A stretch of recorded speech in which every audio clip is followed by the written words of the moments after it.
Wait and see when, coming up. Tonight, the truth about 911 response times. And we want to share something with you. The woman you're about to hear from is dead. We went to her a month ago when we found out she was having issues getting police to respond to her business. Lethargic? I mean, slow? Non-existent? Non-existent. You know her story. On Good Friday, Trina Kuznick and her husband Michael were executed at their car dealership along Cleveland's East 185th Street. Trina talked to On Your Side investigator Sarah Buttison. Well, Sarah, she told you that she felt the system just wasn't working. Robin, Danita, it is a horrible coincidence. Trina was killed as I was putting together our investigation. I felt we had a duty to share her story and her message. And the glass was just everywhere. It was a typical Tuesday morning. I didn't even turn off the alarm. I just called 911. When Trina Kuznick discovered a burglar. The fact that he, was brazen enough to come in my building really shook me up. Tried to break into her business. So I definitely wanted police here at that time. He's running across the street, right there. Her surveillance cameras captured the crime. Just to watch this over and over, it just infuriates me. But that was just the beginning. 911, what's your emergency? After calling 911, hours passed. So I waited and I waited and I waited. 6 hours after her initial call, an officer finally showed up. They told me it was a petty crime. To me, this isn't petty. Then the officer didn't gather any evidence, not even fingerprints. There is a reason that for as long as I can remember, police departments have been collecting fingerprints and other kinds of physical evidence. Jim Bierman is the president of the Police Foundation, a nonprofit dedicated to improving policing in America. The whole purpose of the officers showing up is not only to take the report, but try to at least make sure that somebody is collecting forensic evidence. Is that good enough? No, that's not good enough. Calvin Williams is Cleveland's police chief. By looking at the records for that day, District 5 was extremely busy with priority assignments. Unfortunately, a burglary without a suspect on scene is a priority 3 assignment. So how often are residents with those lower priority calls left waiting? On Your Side investigators analyzed 3 years of 911 data. 911, we're From the time dispatchers answer your call to the time officers arrive, we found it took police at least 6 hours to respond to more than 2,300 calls. One even took more than a day. The average, about an hour and a half. There's your emergency in. What about when seconds count? I need police. My life, my house, my household, my son, all of that was in jeopardy at that moment. Jane waited 19 minutes for help after she called 911.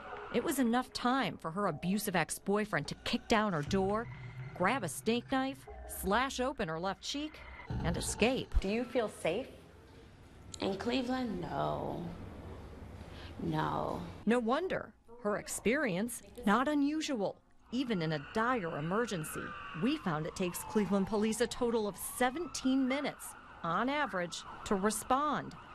Remember, that's from the time a call is answered to the time officers arrive. If you call 911, do you believe police will respond quickly? Of course. If you call 911, I believe police are going to respond quickly. Cleveland 911, do you need police, fire, and ambulance? The way the chief calculates it, it does appear faster. The Cleveland Police Department starts their clock the moment dispatchers tell police where to go, not when you call 911. Using only that data, it takes officers just 7.5 minutes, not 17. Is that acceptable? Well, according to the parameters that we use, it's acceptable because from the time the officer actually receives the call to the time they arrive is under 10 minutes. But how can he be so sure? We found thousands of flaws in their own database. No one could truly explain. To not do that begins a process that decays the public's trust and confidence. We wanted to find out how many 911 calls officers never answered. But 1/3 of data they sent us is missing critical details. In more than 80,000 incidents, the times the dispatcher assigned the calls, blank.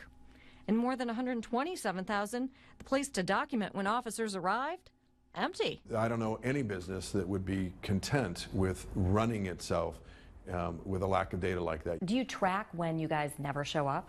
Well, again, if we get a call for service, we show up for that call for service. We hear that all the time, Chief, that people call police and they never show up. Well, I don't hear that. And again, I talk to people every day. This is just not me. This is everybody on the street will tell you the same thing. All the business owners will tell you that they just don't bother anymore because it almost feels pointless. Even though Trina was sure bad guys would return. But will you call police? Probably not. What would be the point? Unless someone's shooting at me, then I would, maybe that. But she never had the chance to decide. 3 weeks later, she was dead. Right at closing time on Good Friday, robbers burst into Mr. Carr's. They shot Trina, her husband Michael, and their Doberman Axel, all in the head. A source says the killers took off with at least 2 cars, all of the titles, keys, and the surveillance system from their used car dealership. Who pulled the trigger? A mystery. We have a huge problem in this city. A huge problem. Her final message to police, a warning. I think that we need to really take a good look at it before our city just crumbles apart. Again, this was not the story I planned to tell tonight, but I felt I had to. Trina lost her life. I didn't want her to lose her voice. And you gave her a voice tonight on a very important issue, Sarah. Thank you, Danita. Thank you. And we want to know how Cleveland police responded to your calls for help. We've provided something for you. Go to news5cleveland.com. There's a feedback form where you can actually share your experience, and we will read them. Rob? We don't know